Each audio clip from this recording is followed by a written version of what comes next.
শ্রীলঙ্কা জিতলো আফগানিস্তানের সাথে, অথচ ফেসবুক গরম করে ফেলছে বাঙালি। কি একটা মানে নির্লজ্জ জাতি আমরা, মানে বুঝতে পারতেছেন।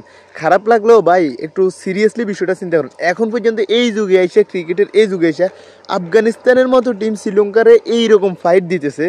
অলরেডি তাদের জিতে ম্যাচ ছিল, তারপরে হচ্ছে আপনার এই শ্রীলঙ্কা, তারা কত উন্নত হয়ে গেছে। আর আমরা আমাদের ওই যে সেই 2006, 7, 8 ওই জায়গাতে পড়ে আছি, 120, 30, 40 রান করতেছি, হাঁটতেছি।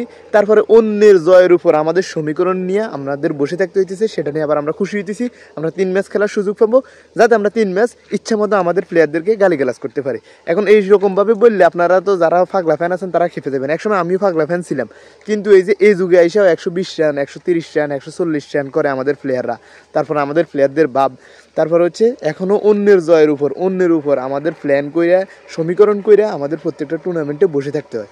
সো এই যে এই জিনিসগুলা থেকে আমরা কবে বেরোয় আসবো, এই জন্যই আস্তে আস্তে বাংলাদেশ ক্রিকেটটা দেখা, এবং বাংলাদেশ ক্রিকেটের ওই যে আগে যে একটা ইমোশন ছিল, একটা ভালোবাসা ছিল, সেটা থেকে আস্তে আস্তে নিচের দিকে নেমে আসতেছি।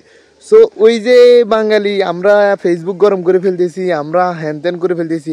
আর এই শ্রীলঙ্কারে তো আমরা এখন আমাদের সবচেয়ে বড় প্রতিপক্ষ মনে করি। এই শ্রীলঙ্কার জয় আমরা এত উচ্ছ্বসিত, অথচ আফগানিস্তানতে এত সুন্দর খেলছে, সেটা নিয়ে হ্যাঁ আমাদের লাভ হয়েছে। লাভ হইলে বাঙালি লোহার ওজাও বইয়ে, এটা তো আপনারা জানেন। আয়ন নোয়াখালী ভাষায় এটি কন লাগে, কিছু করার নাই।